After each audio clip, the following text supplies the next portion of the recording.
विद्यार्थियों, हिंदी साहित्य में भक्तिकालीन कृष्णाश्रयी शाखा के प्रतिनिधि कवि सूरदास का जीवन वृत्त उनकी कृतियों से आंशिक एवं बाह्य साक्ष्य के आधार पर ही मिलता है। 84 वैष्णवन की वार्ता के अनुसार उनका जन्म दिल्ली के समीप सीही नामक स्थान पर एक निर्धन सारस्वत ब्राह्मण कुल में हुआ था। कुछ विद्वान इनका जन्म आगरा के समीपवर्ती एक गांव में मानते हैं। सूर के जन्मांध होने या बाद में अंधत्व प्राप्त करने के संबंध में अनेक किंवदंतियां प्रचलित हैं।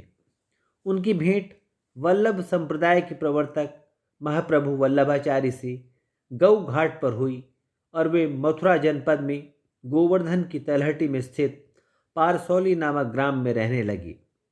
इनका गोलोकवास लगभग 1640 विक्रम संवत में हुआ।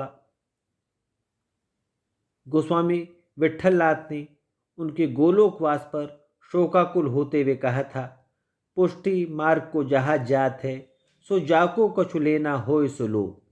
वे अष्टशाप के सर्वाधिक प्रतिभाशाली कवि थे। उन्हें पुष्टि मार्ग का जहाज भी कहा जाता है। उनके पदों का संग्रह सूरसागर के नाम से विख्यात है। इनका दूसरा ग्रंथ साहित्य लहरी है। सूरसारावली भी इन्हीं की रचना है, जो स्वतंत्र ग्रंथ न होकर सूरसागर से ही संबद्ध है।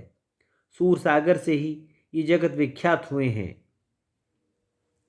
सूरदास की ख्याति हिंदी साहित्य के इतिहास में एक सगुण और साकार उपासक कृष्ण भक्ति धारा के प्रधान कवि के रूप में है। ये कहना अधिक उपयुक्त होगा कि कृष्ण भक्ति धारा को समस्त ब्रजमंडल में लोकप्रिय बनाने में सूर की काव्य साधना का बहुत बड़ा हाथ है।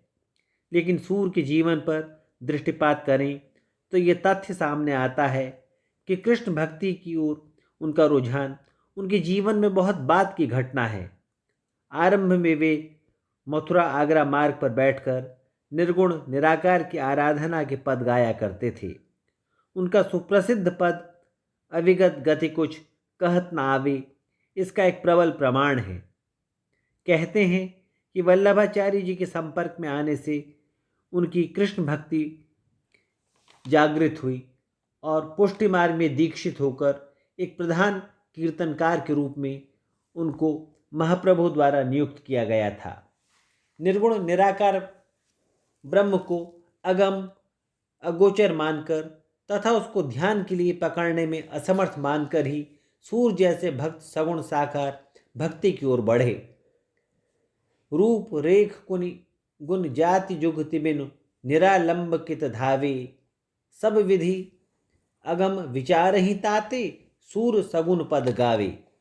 ये कहना अधिक उपयुक्त होगा कि इस पद से सूर की भक्ति साधना में एक युगांतर परिवर्तन दिखाई पड़ता है।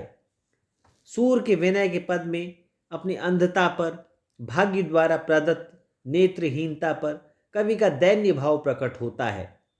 ऐसी मान्यता है कि महाप्रभु वल्लभाचार्य के सम्मुख जाकर जब उन्होंने दीन भाव से भरा हुआ विनय का पद सुनाया तो प्रशंसा की बजाय सूरदास को एक फटकार मिली। महाप्रभु ने कहा, सूर होने पर भी क्यों घिघियाते रहते हो, कुछ लीला गान करो। इसके पश्चात सूर ने कृष्ण लीला की ओर अपनी काव्य रचना को मोड़ दिया और आगे सूर सागर के रूप में जो विशाल काव्य राशि सामने आई उसमें कृष्ण की बाल लीलाएं और आगे वयस्क होने पर श्रृंगारिक लीलाओं का एक विशाल काव्य कोश सामने आता है। कालांतर में वे गोपियों की वियोग दशा के मार्मिक चित्र भी अपने पदों में उभारते हैं।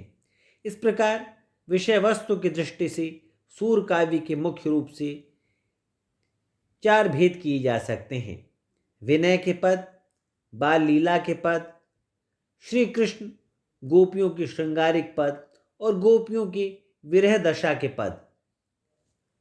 इन चारों कोटियों के पदों के संबंध में अब हम संक्षेप में चर्चा करेंगे। देखिए, जहाँ तक निर्गुण और निराकार की उपासना से संबंधित पदों का प्रश्न है, वे भक्त की दीनता को उभारने वाले पद कहे जा सकते हैं। उनमें कवि ने अपने को निपट, दीनहीन, पतित और विषय पंख में डूबा हुआ करुण पुकार करने वाले भक्त के रूप में प्रकट किया है। संभवतः तत्कालीन परिस्थिति में साधु संतों में निर्गुण पद गायन का बड़ा प्रचलन था। इसी का अनुसरण करते हुए सूरदास जी ने भी विनय के पदों की रचना की होगी।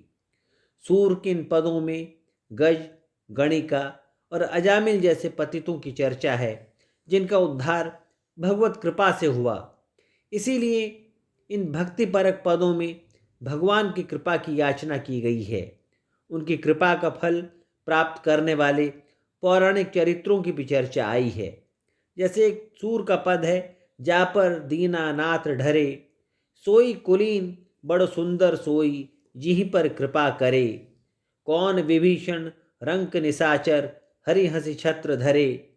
इसी प्रकार एक अन्य पद में सूर भगवान और अपने बीच की स्पर्धा का वर्णन करते हैं।